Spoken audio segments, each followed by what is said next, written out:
Hello friends, welcome to Sudha learning teacher channel. मेरा नाम सुधा सरस्वती है। जैसा कि आपने मेरी सारी वीडियोस में देखा है कि मैंने जीके की, मैथ, रीजनिंग की, इंग्लिश की सारी वीडियोस बनाई हैं, तो उसी तरीके से अब मैं आपको बताऊंगी मैथ की एनसीईआरटी बुक 9th क्लास की, उसकी एक्सरसाइज 1 बाय 1 आपको सारी एक्सरसाइज बताऊँगी, समझाऊँगी और कराऊँगी सिंपल और सटीक तरीके से। ऐसा होता है कि देखिए, अगर आपको कहीं से लिखा हुआ है, आपने उसको देख के लिख लिया, कोई दिक्कत नहीं है, आपका काम हो जाएगा। बट प्रॉब्लम यहाँ आती है कि हमको जब तक हम कोई चीज़ समझ में नहीं आएगी तो हम उस चीज़ को कर नहीं पाती हैं। क्योंकि कहते हैं ना कि आप समझ के पढ़ो तो आप सबको अच्छे समझ में आएगा। आप उसको जब चाहो तब उसको आप कर सकते हो, क्योंकि आपने समझ के पढ़ा है, यानी कि आपने उसको पढ़ा है, रटा नहीं है। ठीक है, ये चीज़ आप समझ सकते हैं। अब जैसे कि आपको क्या करना है कि आपने किसी चीज़ से लिया, फ्रेंड से लिया, फ़ोन से लिया, आपने कोई क्वेश्चन लिया, उसका आंसर फटाफट लिख के आपने टीचर को चेक करा दिया।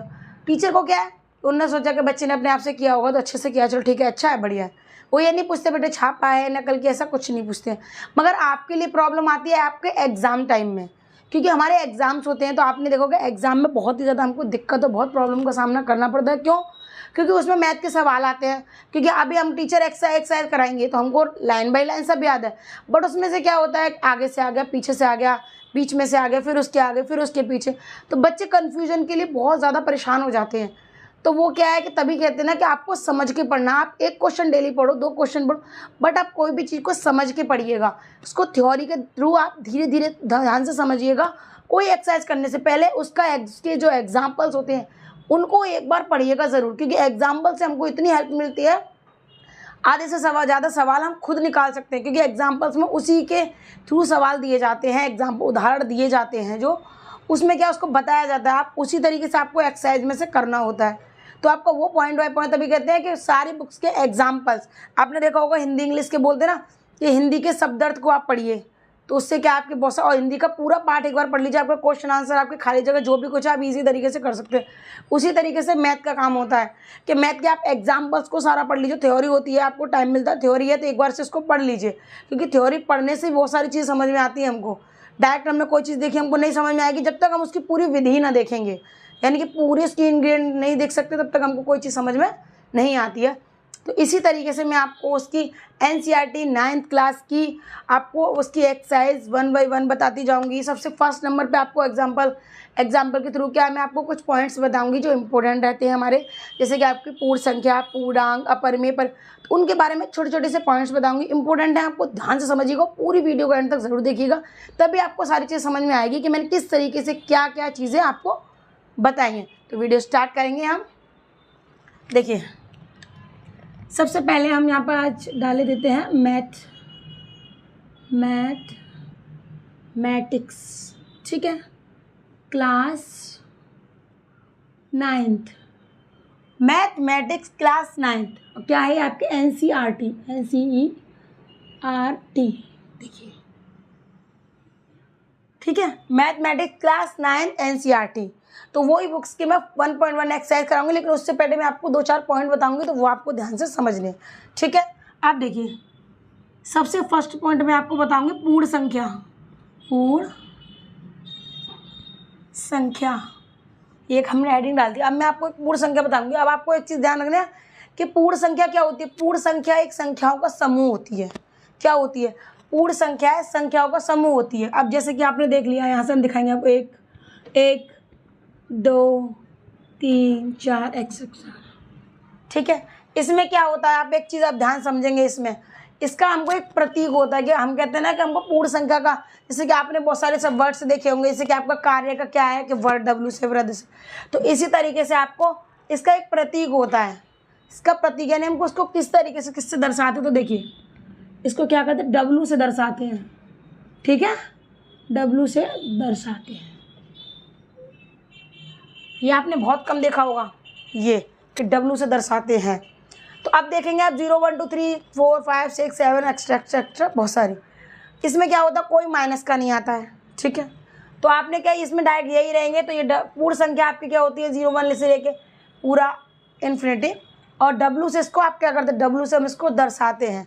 तो ये चीज़ आप देखेंगे। और एक चीज़ और देखेंगे आप कि इसमें आपकी, जैसे कि आपकी कोई भिन्न हो गई, इस तरीके की भिन्न होती है, आपका कोई पॉइंट वाइज संख्या हो गई, यानी दशमलव वाली संख्या। आपकी दशमलव वाली। आपको और देखिए, जैसे कि अगर आपने -2 है, 3 है, एक्स्ट्रा, ये देखिए ये क्या है, ये आपकी पूर्ण संख्या नहीं होती कभी। इस तरीके की संख्या आपकी पूर्ण संख्या नहीं होती है, पूर्ण संख्या नहीं होती। देखिए ये इसका मेन पॉइंट है कि ये वाली पूर्ण संख्या कभी नहीं होती है, ये नहीं होती है, ये नहीं होती है, ये भी नहीं होती है। सिर्फ आपकी पूर्ण संख्या इस तरीके की होती है जो कि आपके धनात्मक में यानी कि पॉजिटिवता में रहती है। ठीक है, ये आपने अच्छे तरीके से समझ में आया होगा आपको, बहुत अच्छे तरीके से। इस तरीके के पॉइंट्स होते हैं जो कभी पूर्ण संख्या नहीं होते हैं। पूर्ण संख्या हमेशा 0 से लेके सारे प्लस में होती है, वो आपकी पूर्ण संख्या होती है। अब हम इसी का दूसरा वाला पॉइंट देखेंगे। अब दूसरा पॉइंट क्या आपका, पूर्णांक। अब देखेंगे हम पूर्णांक। पहले आपको सारे पॉइंट्स 3-4 पॉइंट्स है वो आपको समझा दूंगी सिंपल तरीके से, उसके बाद आपको एक्सरसाइज समझाऊंगी ध्यान से। देखिए अब पूर्णांक को देखेंगे हम। पूर्णांक क्या होते हैं, पूर्णांक क्या रहते हैं हमारे कि दशमलव ऋणात्मक के बिना के समूह होता है। ठीक है, जैसे कि आपके जैसे कि कोई संख्या ले लो, आपको ऐसे 2.4 हो गया, पॉइंट्स हो गए आपके। अब उसके बाद क्या करेंगे, ऋणात्मक यानी कि जो -2 वगैरह कि इनके बिना का एक समूह होता है, इनके बिना समूह होता है। देखिए इनके बिना समूह मतलब उसमें भी ये चीज़ें नहीं आती हैं। देखिए ध्यान समझेंगे इस पॉइंट को आपको। ठीक है, जैसे कि हमने लिख लिया -3 हो गया, 2.8 हो गया, 3.8, 0.5 मतलब पॉइंट वाली पॉइंट संख्या, और आपकी कुछ बटे में हो गई इसे संख्या, तो ये क्या होती हैं, ये भी नहीं होती हैं, नहीं है। ठीक है, आपको ये चीज़ ध्यान समझनी है आपको कि ये भी आपके ऐसे क्या कहते हैं आपको नहीं होती हैं। तो यहाँ पर क्या करना है आपको कि एक चीज़ आपको ध्यान से समझने वाली पॉइंट है इसमें क्या करेंगे आप कि इसमें प्लस वाले होते हैं। जैसे कि मैं आपको बता दूँ, देखिए इसको आपको समझा दूँ अच्छे तरीके से, सिंपल इस तरीके से समझाऊंगी, साधारण तरीके से, ज़्यादा कोई प्रॉब्लम्स नहीं हो आपको। देखिए पूर्णांक को पहले आप समझ लीजिए कि क्या करते हैं, इसको जेड से दर्शाते हैं। क्या करते हैं, जेड से दर्शाते हैं। इसका पहला पॉइंट हो गया कि इसको जेड से दर्शाते हैं। उसके बाद क्या होती है, इसमें संख्याएं क्या होती है, देखिए संख्याएं देखेंगे हम। इसमें संख्याएं क्या होती हैं, इसमें 0 हो गई, +1, +2, +3, +4, इस तरीके से आपको संख्या हो जाती हैं। मगर आपको यहाँ पर एक चीज़ देखेंगे कि पूर्ण संख्या में सिर्फ प्लस की तरफ जाती है। बट यहाँ पर क्या होता है, जैसे कि आपने एक स्केल ले लें हम लोग, तो ये हमने ले लिया 0 ले लिया। ठीक है, अब इसके क्या दे रहा है इसमें कि पूर्ण के दाईं ओर, जो दाईं ओर चलते हैं तो क्या कहते हैं आपके धनात्मक होते हैं। ठीक है, अब देखिए 1, 2, 3, 4, 5, 6, आप इस सब जा रहे हैं हम, ये हमारे क्या हो गए, धनात्मक हो गए, धनात्मक।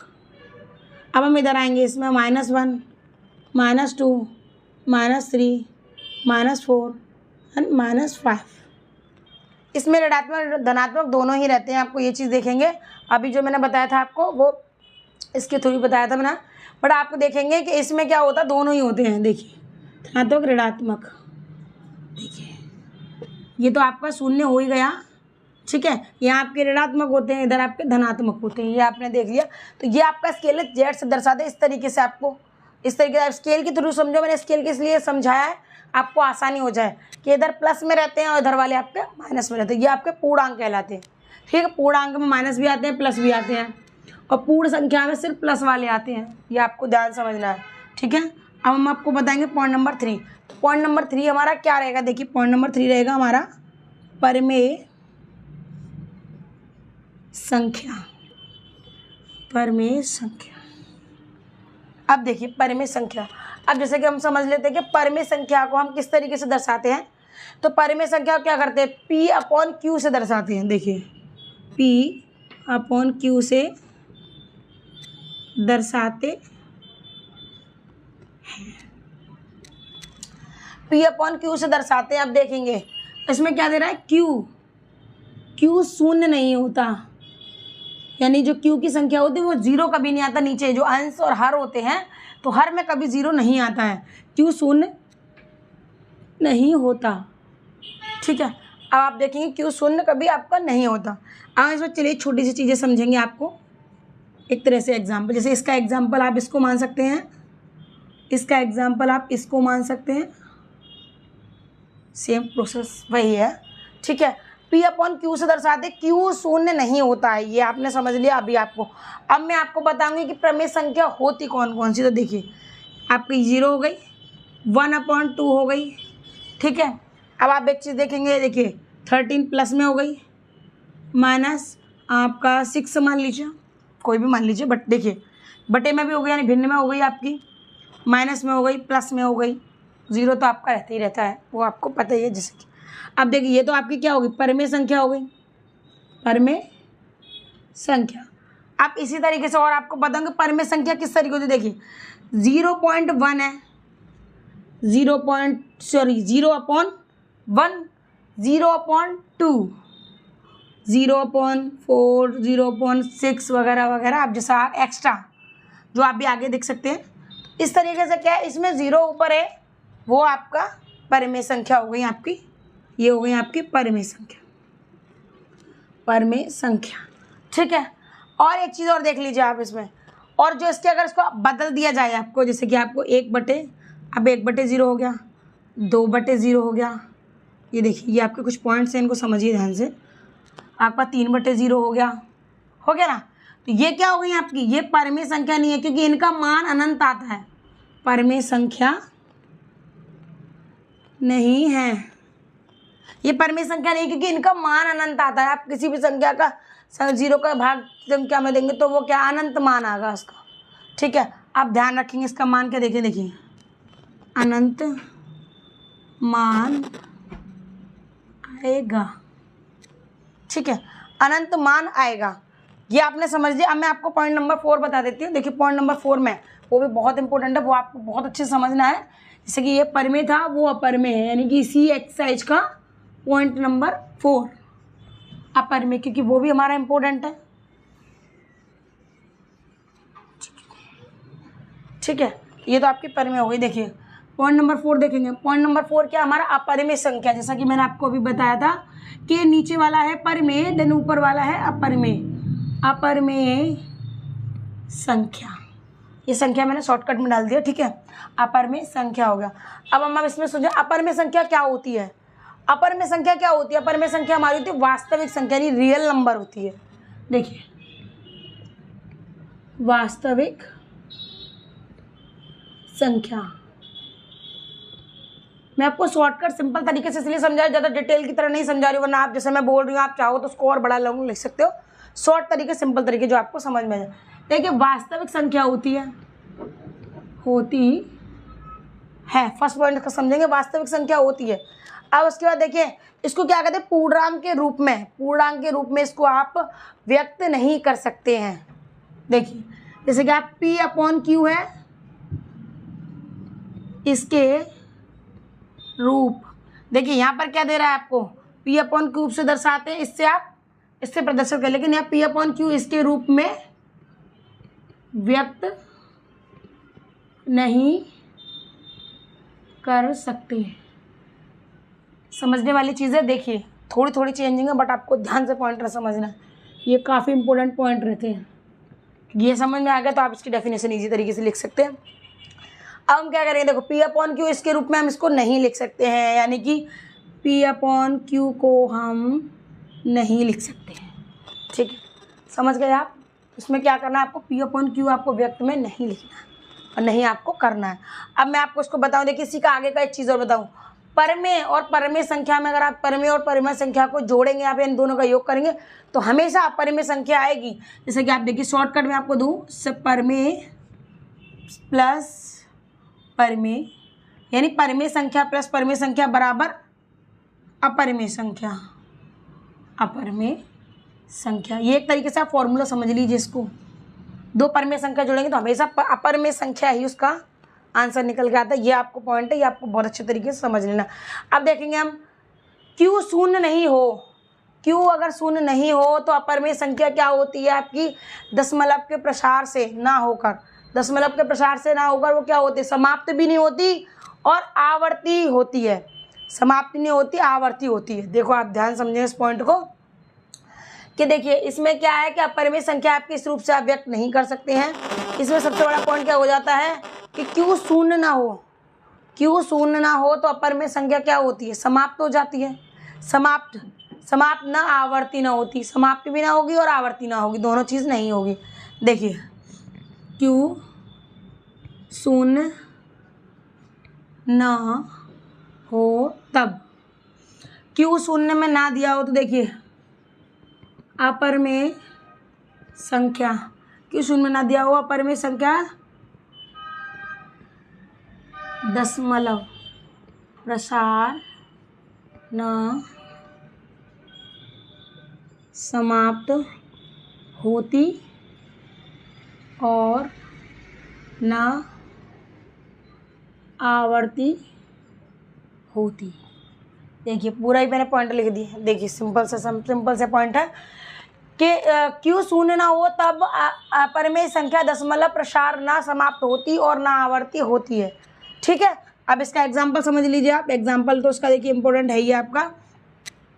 एग्जाम्पल देखिए, एग्जाम्पल इसमें आएगा सर √3 √2 हो गया, पाई हो गया, √3 हो गया, √5 हो गया, √7 √8 हो गया, इस तरीके से। और आगे देखिए 0.1 हो गया। ठीक है, देखिए आप इसको देखिए 0.1 हो गया। अब हम इसको और आगे बढ़ाएंगे तो क्या करेंगे 0 0 हाँ 1 1 0, फिर उसके बाद क्या करेंगे एक 0 और लाएंगे 1 1 1 0 0। इस तरीके से इन संख्याओं को बढ़ाते चले जाएंगे। ठीक है, तो ये देखिए ये आपके एग्जाम्पल में यानी कि जो इसका एक्सरसाइज कराई जाएगी उसमें इस तरीके का एक सवाल जरूर आएगा, वो इस तरीके से आपको निकालना होगा। ठीक है, तो ये क्या हो गए आपके, ये इसके एग्जाम्पल हो गए। और आपने देखा होगा कि पेपर में आता है √2 को √2 अपर में है कि अपर में, √3 अपर में है कि पर में, √5 आता है। ये आपने 3-4 पॉइंट जरूर आते हैं। तो ये आपके क्या हो गए, ये आपको 4 डेफिनेशन हो गई। अब मैं आपको एक्सरसाइज बताऊंगी, इसकी 1.1 वाली एक्सरसाइज बताऊंगी, आप देखिएगा। जैसा कि मैंने आपको 4 पॉइंट्स बताए थे, आपको बहुत ही इंपॉर्टेंट और सिंपल तरीके से बताए थे मैंने आपको, ताकि क्योंकि ऐसा होता है कि पर में बच्चों को अंतर भी समझ में नहीं आ पाता है। तो मैंने उसी हिसाब से मेन पॉइंट डाल के उसमें उसको मेन तरीके से बताया आपको, जो आपको पढ़ के आपको इस तरीके से समझ में आ जाए। अब मैं आपको बताई थी उसकी एक्सरसाइज 1.1 यानी प्रश्नावली 1.1। तो देखिए एक्सरसाइज 1.1 फर्स्ट पहली एक्सरसाइज है, पहले पार्ट का ही पहली एक्सरसाइज है। ठीक है, अब देखेंगे हम उसका फर्स्ट क्वेश्चन देखेंगे। तो उसका फर्स्ट क्वेश्चन क्या कह रहा है हमारा कि क्या शून्य एक परिमेय संख्या है, क्या शून्य एक परिमेय संख्या है। आप ध्यान सुनेंगे इस चीज को, क्या शून्य एक परिमेय संख्या है, क्या इसे आप P/Q के रूप में लिख सकते हैं, और P और Q पूर्णांक हैं और Q = 0 यानी Q 0 के बराबर नहीं है। तो आपको ये सवाल को हमको सॉल्व करना है। ठीक है, तो अब देखेंगे हम एक चीज़ देखेंगे। अब आपने एक चीज़ देखा कि परिमेय संख्या, क्या शून्य एक परिमेय संख्या, वो आपसे पूछ रहा है क्या शून्य एक परिमेय संख्या है। तो अभी मैंने आपको परिमेय संख्या की डेफिनेशन आपको बताई थी। तो क्या है, शून्य तो आपका क्या होता है, परिमेय संख्या होती है। ये आपने अभी पढ़ा, अभी मैंने आपको समझाया था कि शून्य क्या होता है हमारा, शून्य होती है हमारी परिमेय संख्या, परिमेय संख्या। अब देखो उसमें क्या कह रहा है कि इसको आपको P/Q में व्यक्त करना है। क्या करना है, इसको P/Q में व्यक्त करना है, व्यक्त। ठीक है, ये आपका पॉइंट हो गया। तो P/Q में आपको क्या करना, व्यक्त करना। तो अब हम यहीं पर देखेंगे और क्या कह रहा है, Q = 0। ये आपके पॉइंट्स हैं, ध्यान समझना इसको। ठीक है, तो इसको सॉल्व करेंगे। अब देखिए, तो हम सबसे पहले इसको क्या करेंगे, देखिए P/Q में व्यक्त करना, तो P/Q लिखेंगे हम। सबसे पहले P/Q लिख देंगे क्योंकि इसी में व्यक्त करवा रहा है, वो यहाँ पर उसी में तो करवा रहा है। अब उसके बाद देखिए परिमेय संख्या क्या दी है, इसमें परिमेय संख्या हमको 0 दी है, तो 0 दी है। तो अब हम क्या करेंगे, हम इसको P/Q के रूप में लिखना है। तो हमको क्या करना है, क्या कह रहा है, Q = 0 यानी कि Q की जगह आपका 0 नहीं आना है। ठीक है, तो इस तरह हम क्या लिखेंगे, देखिए 0/1। ये क्या हो गई आपकी, देखिए Q आपको 0 के बराबर भी नहीं है, P/Q में भी व्यक्त हो रहा है, और आपका 0 भी परिमेय संख्या है, वो भी आ रही है आपकी। समझ में आ रहा है। अब देखिए 0/2 0/3 इस तरीके से आपका संख्या कर सकते हैं। आपका हो गया सवाल सॉल्व, बहुत ईजी है। तो देखिए आपको यही चीज़ समझने वाली है। अब इसमें क्या दे रहा है, Q = 0, Q = 0 नहीं है, Q = 0। तो ये क्या दे रहा है कि नीचे वाली जो संख्या होती है आपकी नीचे वाली संख्या आपकी ऋणात्मक भी हो सकती है, यानी कि नीचे वाली -1, -2, -3 भी हो सकती है। देखिए संख्या ऋणात्मक भी हो सकती है। ये आपका पॉइंट पूरा खत्म हो गया, ठीक है, यानी कि आपका फर्स्ट क्वेश्चन आपका पूरा खत्म हो गया। अब हम क्वेश्चन आपको बताएंगे सेकंड क्वेश्चन। तो इसका हम सेकंड क्वेश्चन क्या है कि 3 और 4 के बीच में 6 परमेय संख्या लिखिए। दूसरा क्वेश्चन है इसका 3 और 4 के बीच में 6 परमेय संख्या लिखनी है। 3 और 4 के बीच में जो परमेय संख्या आती है 6, तो वो आपको लिखनी है। तो देखिए 3 और 4 के बीच 6 परमेय संख्या। तो अब हम इसको पहले सॉल्व करेंगे, सॉल्यूशन करेंगे। इसका सॉल्यूशन क्या होगा, देखिए आप एक चीज़ हम देखेंगे कि हमको क्या करना है कि हमको एक ऐसी संख्या ढूंढनी है, जो क्या, देखिए कि 3 और 4 आपके कितने हो गए, 3 और 4 आपके हो गए 7। तो हमको इसको नीचे वाली पॉइंट में लिखेंगे पहले 6 + 1, क्योंकि हम इसमें क्या करेंगे, हम इसको इसमें 6 + 1 हमने इसलिए लिया है, इनको जोड़ेंगे तो क्या होगा आपका, जोड़ेंगे तो कितना हो जाएगा, जोड़ने के बाद आपका 7 हो गया। अब इसके ऊपर हम क्या लेंगे, तो आप एक चीज़ ध्यान, इसको पॉइंट को आपको ध्यान से समझना है कि हम ऊपर क्या लेंगे। अब हम ऊपर क्या लेंगे, अब ऊपर हमको ऐसा लेना है कि जिसको काटने के बाद, जिस संख्या को इससे काटने के बाद 3 आना चाहिए। सिंपल सी बात है कि आपको 3 आना चाहिए, यानी कि 2 संख्या में 3 आना चाहिए, 2 संख्या में 4 आना चाहिए। तो अब देखिए, तो ऐसा हम क्या लेंगे, तो 6 और +7 कितना हो गया, 7 हो गया। तो 7 से अगर हम 7 का गुणा हम 3 में करते तो कितना हो गया, 21 आ गया। तो यहाँ पर हम क्या लिखेंगे, 21। अब देखिए ये 7 हो जाएगा, तो 7 से इसको काटेंगे तो कितना हो गया हमारा, 3 आ गया कि नहीं आ गया, समझ लिया आपने। अब इसी तरीके से इसको हम देखिए आगे लिख देते हैं, 21/7 = 3। आप इसको इस तरीके से लिख सकते हैं, हम लिख लिया हमने। अब हम क्या करेंगे, देखिए अब हमको क्या करना है, इसको आगे बढ़ाएंगे हम इसको कि 3 और 4 के बीच के 6 परमेय संख्या ढूंढनी है हमको। इसके बीच में 3 हो गया, इसका आंसर इसमें निकल के आया आपका 3 निकल के आया है, क्योंकि अगर हम इसको काट देते जैसे कि आपने इस तरीके से काट दिया तो 3 निकल के आया। अब हमको क्या करना, अब हमको ऐसी संख्या ढूंढ रही है जो इसको आगे 4 निकाले, इसके आगे 4 निकाले। देखिए 6 + 1 = यहाँ पर 4 होना चाहिए। तो अब 7 का जब हम गुणा कर देंगे 4 में तो कितना हो गया, 7 चौक कितना होता है, 28 होता है, कितना होता है, 28 हो गया, 28 हो गया, नहीं हो गया। अब आप इसको इस तरीके से लिख सकते हैं, हम इसको इस तरीके से लिख सकते हैं, 28/7 = 4। देखिए एक पॉइंट हमारा ये निकल के आया, एक पॉइंट हमारा ये निकल, इसको हम इसको काट के बता देते हैं आपको, या 3 निकला या 4 निकला। अब क्या कह रहा है, इनके बीच की 6 परमेय संख्या लिखनी है आपको। देखिए 6 परमेय संख्या। अब देखिए 6 परमेय संख्या, अब इसका सॉल्यूशन आप देख लीजिए, एक ये रही, फर्स्ट ये रही, देन लास्ट आपकी ये रही, ठीक है।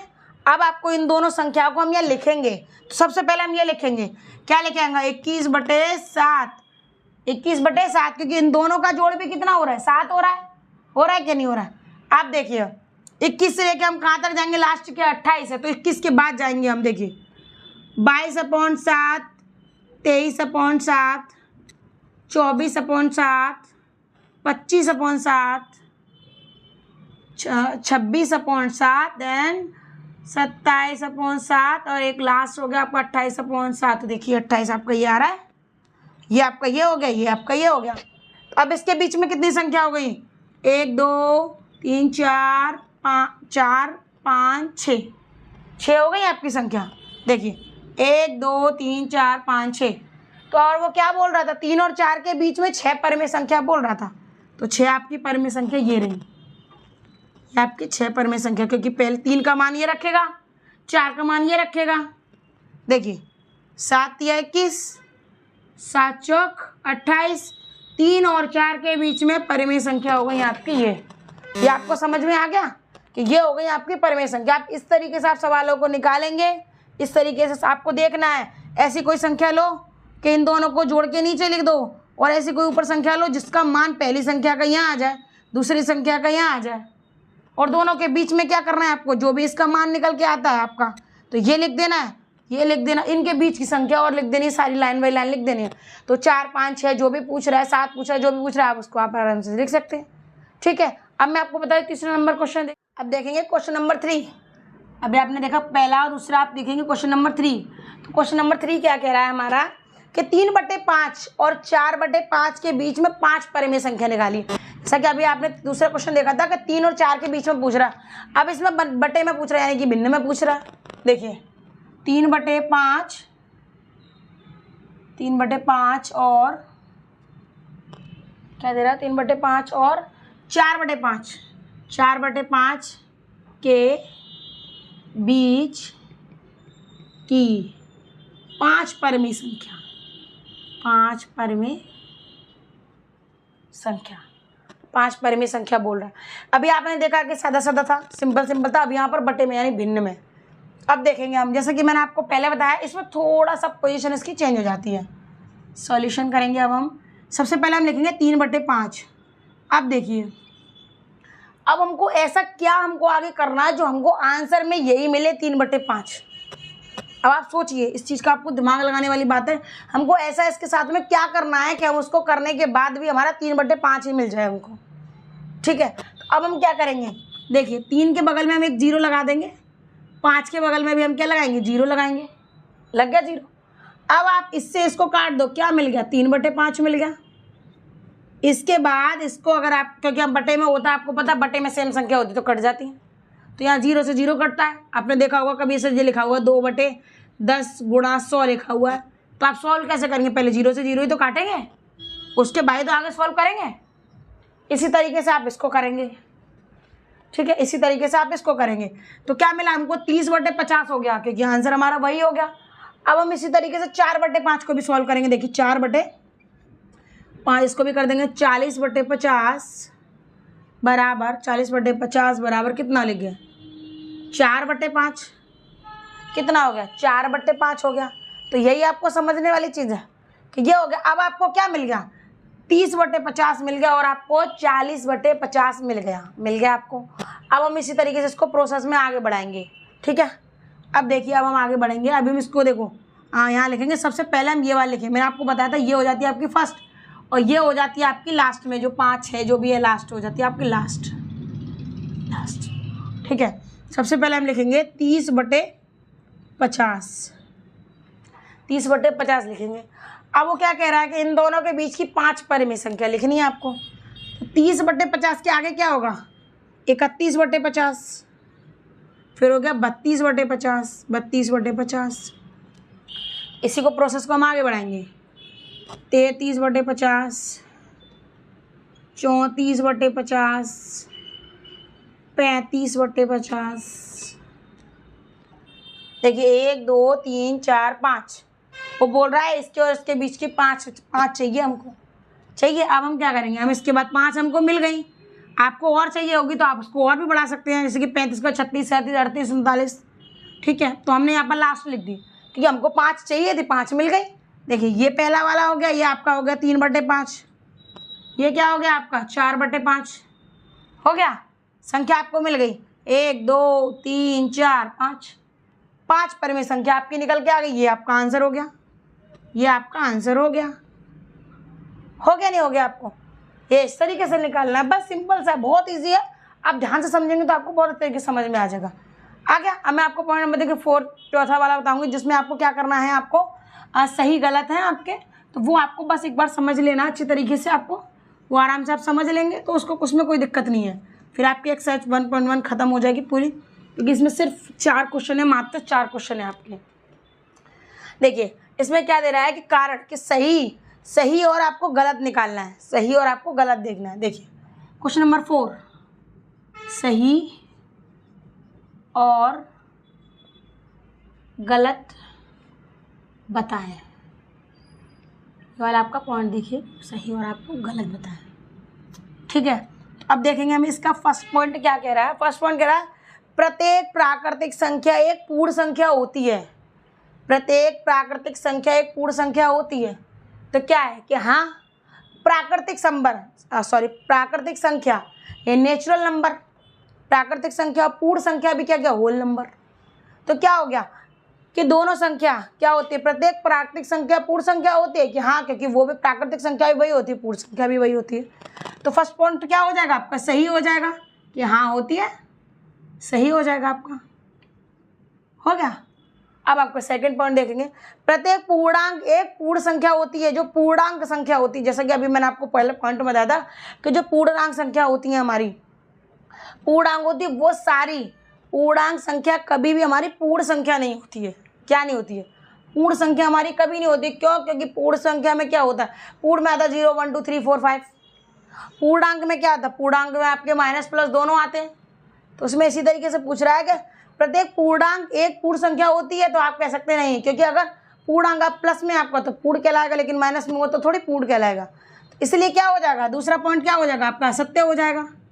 और अगर इसको कथन को सिद्ध करना है आपको, तो आप इस तरीके से लिख सकते हैं कि सभी पूर्ण संख्याएं सभी पूर्णांक संख्याएं पूर्ण संख्या नहीं होती हैं, कि पूर्ण संख्या सिर्फ धनात्मक होती हैं और पूर्णांक संख्या धनात्मक और ऋणात्मक दोनों होती हैं। ये आप कथन इस तरीके से लिख सकते हैं। ठीक है, अब देखिए इसका पॉइंट नंबर 3, यानी कि पॉइंट नंबर 3 और लास्ट देखिए, लास्ट पॉइंट क्या है इसका, प्रत्येक परिमेय संख्या एक पूर्ण संख्या होती है। प्रत्येक परिमेय संख्या एक पूर्ण संख्या होती है। तो आप डायरेक्टली इसको लिख सकते हैं नहीं।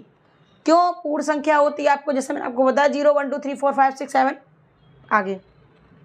और आपकी परिमेय संख्या क्या होती है, परिमेय संख्या आपकी अपॉन में जाती है, p अपॉन की, यानी कि 1/2 1/3 3/4 4/5 इस तरीके से। तो क्या हो गया कि परिमेय संख्या आपकी पूर्ण संख्या नहीं होती है। क्या होती है, नहीं होती है, असत्य। जैसा कि मैंने आपको बता दिया है पूरा थ्योरी के, अगर आप इस कथन में लिखना चाहें तो आप इस तरीके से आप लिख सकते हैं। तो ये आपका पॉइंट नंबर 4 खत्म हो गया, यानी कि आपकी एक्सरसाइज 1.1 पूरी खत्म हो गई है। अगर आपको मेरी वीडियो पसंद आए तो प्लीज़ लाइक शेयर कमेंट करना ना भूलें। मेरे चैनल को सब्सक्राइब ज़रूर कर लें।